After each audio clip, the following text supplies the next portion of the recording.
Hi friends, welcome back to our channel explorer Moumita and প্রান্তিক। আজকে আমি তোমাদের সঙ্গে শেয়ার করে নিতে চলেছি বেলপাহাড়ি ভ্রমণের সেকেন্ড পার্ট এবং কাঁকড়াঝোড়ে ঝিনুক ক্যাম্পে থাকার অসাধারণ অভিজ্ঞতা। তো পুরো ভিডিওটা দেখবে, একদম স্কিপ করবে না। আমরা বেলপাহাড়ির কেতকি লেক দেখে কাঁকড়াঝোড়ের উদ্দেশ্যে রওনা দিয়েছি। বেলপাহাড়ি থেকে কাঁকড়াঝোড়ের দূরত্ব 12 থেকে 13 কিলোমিটার। আমাদের যেতে সময় লেগেছিল 45 মিনিট। বেলপাহাড়ি থেকে কাঁকড়াঝোড়ের রাস্তায় যেতে হয়তো একটু গাড়ি নিয়ে অসুবিধা হতে পারে, কারণ রাস্তাগুলো ভীষণ সরু এবং মাটির উঁচু নিচু রাস্তা। এখন বাজে 3:30 আর আমাদের এখানে রিসর্ট বুক করা ছিল, যেটা হচ্ছে ঝিনুক ক্যাম্প। তো আমরা চলে এসেছি, এখনো রুমে যাই না। এই যে দেখো পাহাড়, এই পাহাড়টার মানে একদম গায়েই, মানে পাহাড়ের নিচেই রিসর্টটা। আর এই গাড়িটা রেখেছি, বেশ আশা করছি ভালোই লাগবে। এখানে হালকা হালকা ঠান্ডাও আছে, তো আমরা ওনাদের বললাম খেতে দিয়ে দিতে, খাবার দিচ্ছে। আর এখানে টেন্টও আছে। এখানে ওদের নিজেদের সবজি চাষ হয়। আর এইটা দেখো ডাইনিং প্লেস। মা ওদেরকে নিয়ে বেরিয়েছে। এটারও চাটনি হয়। দেখো কি সুন্দর, পাহাড়ের কোলেই ওয়াচ টাওয়ারটা রয়েছে। সন্ধেবেলা কিন্তু এই ওয়াচ টাওয়ারের উপরে বসে সময় কাটাতে খুবই ভালো লাগবে। আর হ্যাঁ, এখানে কিন্তু কোনো মোবাইলেরই নেটওয়ার্ক থাকে না। ওয়াচ টাওয়ারে বসে একমাত্র জিওর নেটওয়ার্ক পাওয়া যায়। আর একজন দেখো রান্নাঘরে গিয়ে উঁকি দিচ্ছে। আমাদের এতটাই খিদে পেয়ে গেছিলো, আমরা ওয়েলকাম ড্রিঙ্কটাও দিতে বারণ করেছিলাম। দেখো ডাইনিং প্লেসটাও বেশ সুন্দর। আর এখানকার একটি অথেন্টিক ডিশ হলো পিঁপড়ের ডিমের চাটনি। কেউ খেতে চাইলে ওনারা বানিয়ে দেন। রুই মাছ, ফুলকপি, ডাল, বেগুন ভাজা, পটল ভাজা, আলু ভাজা, শাক, আর ছিল চাটনি, পাঁপড়, স্যালাড। খাওয়া দাওয়া হয়ে গেল। এবার চলুন একবার রুমের ভেতরটা ঘুরে দেখে নেওয়া যাক। আমি কিন্তু এই রিসর্টটা অনলাইনেই বুকিং করেছিলাম। আর এখানে খরচা পড়েছে পার হেড পার ডে 1450 টাকা করে। তো চলুন একবার ভেতরটা দেখে নিই। একদম সিঁড়ি থেকে টাইলস বসানো। বাপরে, ঠান্ডার মধ্যে আবার ফ্যান চালিয়ে দিয়েছে। দেখুন, খাটে 3টে বালিশ দেওয়া আছে, 2টো কম্বল আছে, এখানে একটা ক্যাবিনেট আছে, গুড নাইটেরও ব্যবস্থা রয়েছে। আর বাথরুমে কিন্তু গরম জলেরও ব্যবস্থা আছে, মানে গিজার লাগানো রয়েছে, সাবানও দেয়া আছে, আর একটা নতুন টাওয়েলও দিয়েছে। তো বেসিক নিডস কিন্তু এখানে সব কিছুই পেয়ে যাচ্ছেন। প্যাকেজের মধ্যে lunch, dinner, breakfast, evening snacks সবই কিন্তু ইনক্লুডিং। আর একটা ওয়েলকাম ড্রিঙ্কস ওনারা দেন। আস্তে আস্তে সন্ধে হয়ে আসছে, আর চারিদিকে শুনুন কত পাখির আওয়াজ। চাইলে কিন্তু টেন্টেও থাকতে পারেন। টেন্টের খরচ পার ডে পার হেড 1250 টাকা। এখানেও 2টো নতুন টেন্ট তৈরি হচ্ছে।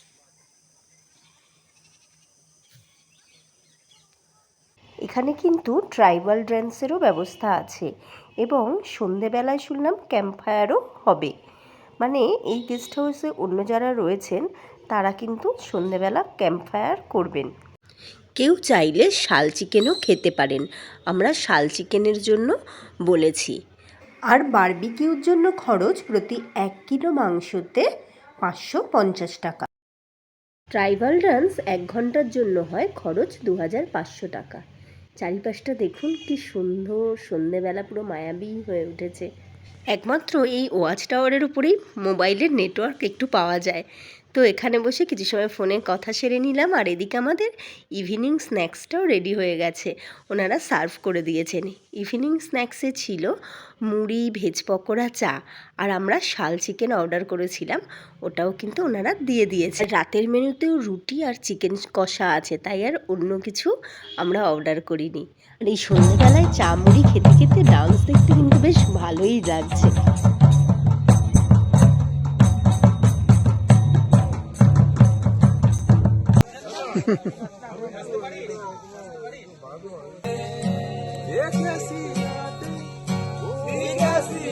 সবাইকে গুড মর্নিং।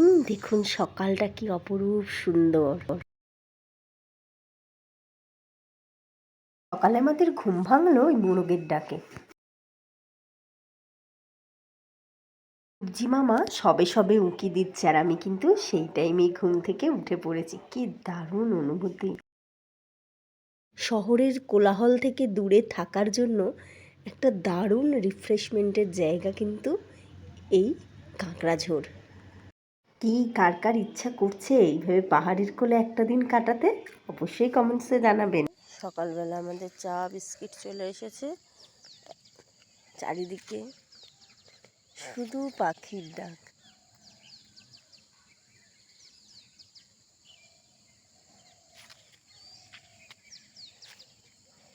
জায়গাটা কীরকম লাগলো অবশ্যই কমেন্টস করে জানাবেন। আর যদি এরকম নতুন নতুন জায়গার সন্ধান পেতে চান অবশ্যই আমাদের উৎসাহিত করবেন কমেন্টস, লাইক আর শেয়ার করে। বিভিন্ন রকম পাখির ডাক। আমি চেষ্টা করছি যতটা আপনাদের সঙ্গে শেয়ার করে নেওয়া যায়। এই গাছটায় যে কত টিয়া পাখি বলে বোঝাতে পারবো না। দেখো কত টিয়া পাখি। এখন আমরা ব্রেকফাস্ট সেরে বেরিয়ে পড়ব লালজল গুহা দেখতে। ঝিনুক ক্যাম্প থেকে লালজল গুহার দূরত্ব 12 কিলোমিটার। যারা আমাদের এত সুন্দর রান্না করে খাওয়ালেন দেখুন তাদের। রেণুকাদি, তাই তো? রেণুকাদি, তোমার নাম কি বলেছিলে? হ্যাঁ, কবিতাদি। খুব ভালো, পুরো বাড়ির মতন পরিবেশ, সুন্দর আদর যত্ন পেয়েছি। আমরা যাচ্ছি লালজল গুহার দিকে। মানে অসাধারণ রাস্তা, পুরো পাহাড়ি রাস্তা। তো ফ্রেন্ডস, কলকাতা থেকে কাঁকড়াঝোড় গাড়ি নিয়ে যেতে সময় লাগবে 5 থেকে 6 ঘন্টা। কত নিচে নেমে যাচ্ছে এবার। এই রাস্তা দিয়েই যেতে যেতে পেয়ে যাবেন ময়ূর ঝর্ণা। আর যদি ভাগ্য ভালো থাকে রাস্তায় কিন্তু ময়ূরেরও দেখা পেয়ে যাবেন, যেটা কিন্তু আমরা পেয়েছিলাম। গুগল ম্যাপের সাহায্য নিয়ে আমরা গেছিলাম, আর লোকাল 2-1 লোকজনের কাছ থেকেও আমরা রাস্তাটা জেনে নিয়েছিলাম। অ্যাকচুয়ালি রাস্তাটা চলে যাচ্ছে চাকাডোবা। চাকাডোবার থেকে রাইট সাইডে যেতে হবে। তো এই রাস্তাটায় বর্ষাকালে যারা আসবে তাদের খুব মুশকিল। এই রাস্তা পুরো মাটির রাস্তা, তো এখনই শুকনো, তাও গাড়ি নিয়ে আসতে অসুবিধা হচ্ছে। মানে গাড়ি গিয়ে গিয়ে এত রাস্তাটা বসে গেছে। আপনি মেলপাহাড়ি বা কাঁকড়াঝোড় যে কোনো জায়গা থেকে আসুন না কেন, প্রথমে আপনাকে চাকাডোবার মোড় আসতে হবে। চাকাডোবার মোড়ে এসে ওখানে যে কাউকে বললেই দেখিয়ে দেবে। এসেই গেছি আমরা প্রায়, দেখিয়ে দিচ্ছি যেখানটায়, কোথায় জিজ্ঞেস করতে হবে। এখানে আমার একটা হোমস্টে আছে, বনলতা হোমস্টে। কোথায় দেরি আছে? না, এসে গেছে দেখাচ্ছে তো। আমরা পৌঁছেই গেছি। এখানে এসে আগে এই যে এখানে একজন পুলিশ আছেন, ওনার ওখানে গিয়ে এন্ট্রি করিয়ে নিতে হবে। এন্ট্রি করিয়ে এই রাস্তাটা ধরে আমরা এগিয়ে যাব। খুব হাঁপিয়ে গেছি, আর উনি ওখানে দাঁড়িয়ে এখন রেস্ট নিয়ে নিচ্ছে। এই যে এসো, উপরে আসার পর এখানে একটা দুর্গা মন্দির রয়েছে। জায়গাটা পুরোই নির্জন, কোনো লোকজন নেই। আমরা আগের দিন 2টো বেজে গেছিলো বলে এই জন্যই আসিনি, কারণ এখানে কিন্তু প্রথমত কোনো লোকজন নেই, আর সূর্য ডুবে গেলে এখানে কোনো আলো এসে পৌঁছায় না। দেখেছো, আবার নৌকা আটকে গেছে। আমি এখানে সাপ, বাদুড় এইসবের একটু ভয় পাচ্ছিলাম। বেলপাহাড়ি এবং কাঁকড়াঝোড়ের প্রতিটা জায়গায় চেষ্টা করবেন 3টের মধ্যে দেখে কমপ্লিট করে নিতে। এই রাস্তায় পাহাড়ে ওঠাটা কিন্তু খুবই টাফ, মানে আমাদের দুজনেরই খুবই অসুবিধা হচ্ছিল। একটু ব্যালেন্স করে ওঠার চেষ্টা করছিলাম, কারণ পাথরগুলো একটু স্লিপারি ছিল আর খাড়াইও ছিল। তবে প্রান্তিকবাবু কিন্তু ভীষণ হাঁপিয়ে গেছে, আর উঠতে পারছে না, পাথরের ওপরেই বসে পড়েছে। যেতে হবে ওইখানে, এই যে দিক দিয়ে রাস্তা দিয়ে ওই যে আমরা আসলাম। হ্যাঁ, একদম ওই যে সবুজ এটা দেখা যাচ্ছে, রাস্তাটা হচ্ছে এইভাবে। এটা হচ্ছে এই যে মন্দিরের মাথাটা, ওটা অর্ধেক রাস্তা, তার পাশ থেকে নিচে এখনো এতটা রাস্তা বাকি যাব।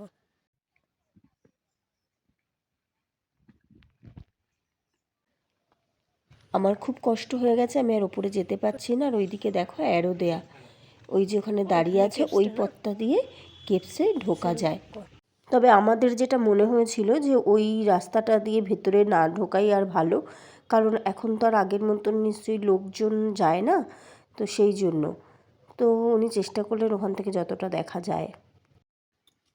আগে কেপসের ভেতরে মানুষ ঢুকতে পারতো, কিন্তু এখন আর ঢোকা যায় না। তো ফ্রেন্ডস, আমাদের বেলপাহাড়ি আর কাঁকড়াঝোড়ের সম্পূর্ণ ট্যুরটা কিন্তু কমপ্লিট হয়ে গেল। তো তোমাদের যদি এই ট্যুর সম্বন্ধে কিছু জানার থাকে অবশ্যই আমাকে কমেন্ট করো। আর প্রচুর প্রচুর শেয়ার করো, লাইক করো, আর পাশে থাকা বেল আইকনটা কিন্তু প্রেস করতে ভুলো না। আর অবশ্যই আমাদের সঙ্গে থেকো নেক্সট ভিডিও দেখার জন্য।